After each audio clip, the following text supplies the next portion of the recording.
Bismillahirrahmanirrahim. Assalamualaikum warahmatullahi wabarakatuh. Bertemu kembali di kuliah online mata kuliah advokatur, pertemuan yang ke-15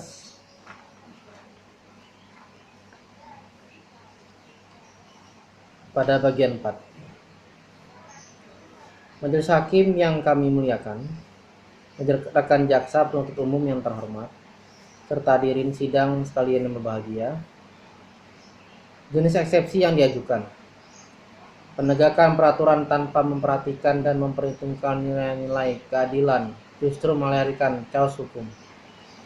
Sebaliknya, keadilan yang diberikan tanpa didasari penegakan hukum yang benar akan menghilangkan nurani keadilan manusia.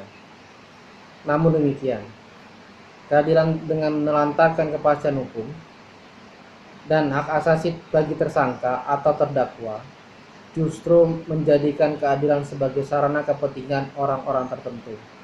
Bahkan akan menjadikan kepastian hukum sebagai sarana persuasi dari makna rule of law suatu negara. Bahwa eksepsi yang kami ajukan selaku para penasihat hukum terdakwa Soleh Harjanto bin Slamet alias Kok Kian Lai adalah eksepsi dakwaan tidak dapat diterima dengan alasan perkara yang didakwakan terdapat prejudicial gestil atau adanya unsur keperdataan yang harus memiliki penjelasan dalam putusan perdata, sehingga tidak sepantasnya bila diajukan atau diselesaikan melalui sarana penegakan hukum pidana. Prejudicial gestil merupakan sengketa yang bersifat preliminar dan timbul dalam suatu pemeriksaan karena adanya suatu hak perdata atau hubungan hukum antar dua pihak tertentu. Dalam hal adanya prejudicial gestil, maka hakim pidana mempunyai kewenangan untuk menangguhkan perkara pidana sampai adanya putusan perdata tentang ada atau tidaknya hak perdata atau hubungan hukum itu. Putusan selah berupa penangguhan itu diberikan oleh hakim pidana sebelum memasuki pokok perkara. Dengan demikian, hakim pidana berumlah memeriksa dan memutuskan pokok perkara yang ada. Dalam teori dan filsafat hukum pidana yang dikenal luas, bangsa dan negara yang bermartabat mengenal pemahaman bahwa hukum pidana adalah ultimum remedium. Dikatakannya hukum pidana sebagai ultimum remedium berangkat dari dasar pemikiran proses hukum pidana akan melahirkan keniscayaan bagi orang tertentu, dan hukum pidana adalah suatu pedang yang bermata dua. Artinya bahwa sanksi pidana dipergunakan manakala sanksi-sanksi yang lain sudah tidak berdaya. Dengan perkataan lain, dalam suatu undang-undang saksi pidana dicantumkan sebagai sanksi yang terakhir setelah sanksi perdata maupun sanksi administratif dirasakan tidak lagi bisa mencapai tujuannya.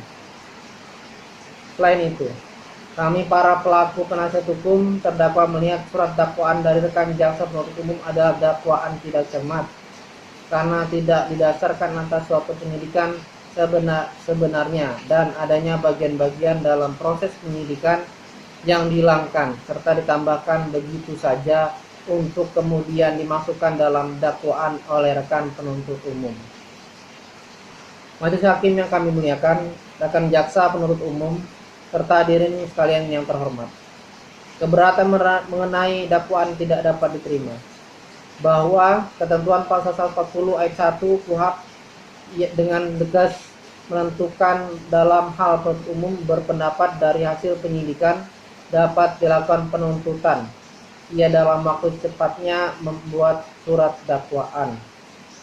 Bahwa ketentuan ini mengisyaratkan penuntut umum baru membuat surat dakwaan apabila berpendapat hasil penyidikan dapat dilakukan penuntutan, dan berarti apabila hasil penyidikan tidak dapat dilakukan penuntutan, ia belum atau tidak boleh membuat surat dakwaan. Bahwa ketentuan ini mengisyaratkan hasil penyidikan yang dilakukan penyidik merupakan dasar pembuatan surat dakwaan sesuai dengan pendapat HMA Kufal dalam bukunya Penerapan KUHP dalam Praktek Hukum.